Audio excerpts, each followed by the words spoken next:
मानव शरीर पंच तत्वों से मिलकर बना है, जिसमें अग्नि तत्व का अपना महत्व है। अग्नि तत्व के मंद पड़ने पर संपूर्ण शरीर में बुरा प्रभाव पड़ता है। रोग प्रतिरोधक क्षमता, पाचन क्षमता, रक्त परिसंचरण सब धीमा पड़ जाता है। आज हम आपको एक ऐसे प्राणायाम के बारे में बताने जा रहे हैं जो आपके संपूर्ण शरीर में अग्नि तत्व को प्रभावित करता है। आज हम आपको अग्नि प्रसारण प्राणायाम करने की विधि और उसके लाभ के बारे में बताने जा रहे हैं। अनियमित दिनचर्या और खराब आदतों के कारण शरीर में कई रोग पनपने लगते हैं। यदि प्रतिदिन योग, प्राणायाम व ध्यान के लिए कुछ समय निकाला जाए तो न केवल शरीर निरोग बनेगा बल्कि मन व आत्मा भी दिव्यता से भरते चले जाएंगे। अपने व्यस्त जीवन में कुछ समय इन जादुई यौगिक क्रियाओं को भी दें तथा शरीर स्वस्थ, मन प्रसन्न व आत्मा दिव्य बनाएं। जब भी आप इन यौगिक क्रियाओं का अभ्यास करें तो विशेष ध्यान दें। प्रसन्न चित्त अवस्था के साथ सभी तनावों को भूलकर वर्तमान में रहकर इन यौगिक क्रियाओं का अभ्यास करें, जिससे आपको लाभ दुगना मिलेगा। प्रतिदिन की नियमित यौगिक अभ्यास आपकी भागती हुई जिंदगी में एक नया आनंद ला सकती है। और सबसे जरूरी बात यह है कि नियमितता। जब भी आप कोई छोटे से छोटा या बड़े से बड़ा कार्य नियमित होकर करते हैं तब असंभव कार्य को भी आप संभव बना सकते हैं। तो नियमितता के साथ इन यौगिक क्रियाओं का अभ्यास करें और खूब लाभ लें। तो सही ढंग से यौगिक क्रियाओं का अभ्यास करिए और अपना ही सहयोग अपने आप को उत्कृष्ट मानव बनाने में करिए। तो चलिए आज की यौगिक अभ्यास आरंभ करते हैं। अग्नि प्रसारण प्राणायाम करने के लिए पहले किसी भी आसन में व्यवस्थित हो जाइए। हम आपको यहाँ पर पद्मासन लगाकर बताने जा रहे हैं। अब पद्मासन लगाकर कमर को सीधी रखते हुए तीव्रता के साथ श्वास लेना है और तीव्रता के साथ श्वास छोड़ना है। श्वास नाभि तक भरना है और उसे तेजी से छोड़ना है। लेना भी तेजी के साथ में है।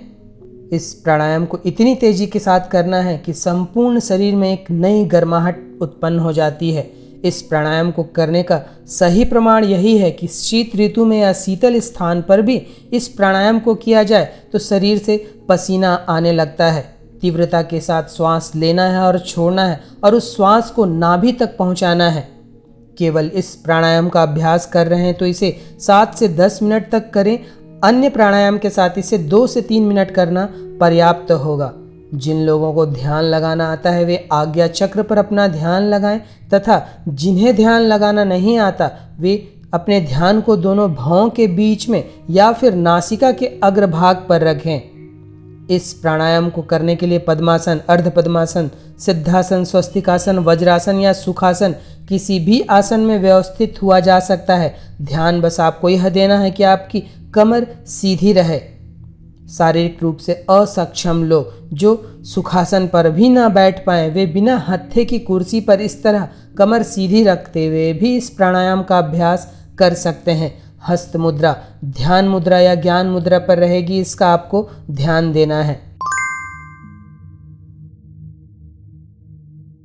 अग्नि प्रसारण प्राणायाम के बारे में बहुत कम लोग ही जानते हैं। यह प्राणायाम शरीर में उपस्थित सभी अग्नि तत्वों को प्रभावित करता है।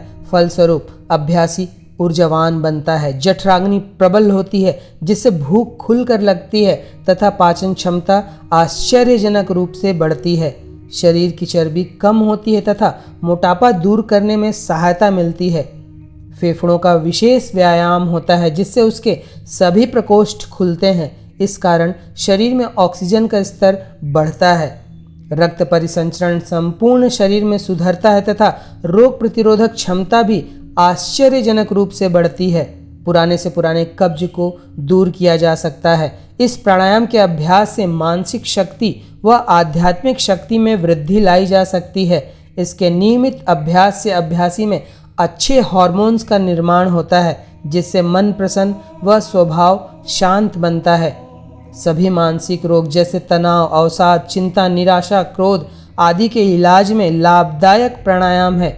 इस प्राणायाम की सहायता से अनिद्रा, बेचैनी आदि समस्याओं से भी निजात पाई जा सकती है। अभ्यासी का चेहरा चमकदार व मस्तिष्क प्रखर व याददाश्त भी तेज होती है।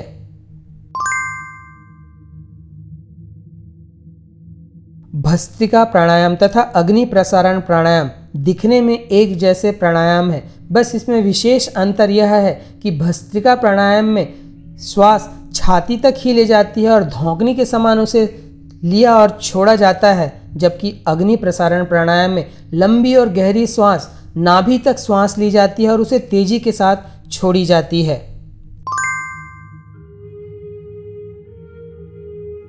अग्नि प्रसारण प्राणायाम के द्वारा चूंकि संपूर्ण शरीर में अग्नि तत्व को फैलाने या प्रसारित करने में मदद मिलती है तथा शरीर के सभी अग्नि तत्व प्रभावित होते हैं, इसलिए इसे अग्नि प्रसारण प्राणायाम कहा जाता है। अग्नि प्रसारण प्राणायाम के अभ्यास से शरीर की सभी नाड़ियां व चक्र शुद्ध होते हैं। प्रमुख 7 चक्र स्वस्थ, संतुलित व सक्रिय होते हैं, जिससे अभ्यासी को शारीरिक, मानसिक व आध्यात्मिक लाभ मिलता है। कुंडलिनी ऊर्जा मूलाधार से सहस्त्रार की ओर ऊर्ध्वगामी होती है।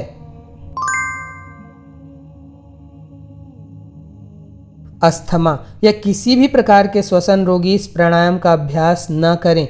जिन्हें श्वास लेने में समस्या आ रही हो, उस दशा में भी इस प्राणायाम के अभ्यास से बचें। उच्च रक्तचाप व हृदय रोगी इसके अभ्यास से परहेज करें। प्राणायाम सूर्योदय के समय और खाली पेट ही करें, इसका विशेष ध्यान दें। प्राणायाम का अभ्यास स्वच्छ व हवादार जगह पर ही करें। उच्च ज्वर की दशा हो या किसी गंभीर बीमारी से ग्रस्त हो तो इसका अभ्यास न करें। गर्भवती महिलाएं धीमी गति के साथ अंत समय तक इसका अभ्यास कर सकती हैं। अग्नि प्रसारण प्राणायाम एक अज्ञात प्राणायाम है, किंतु इसके लाभ अनगिनत हैं।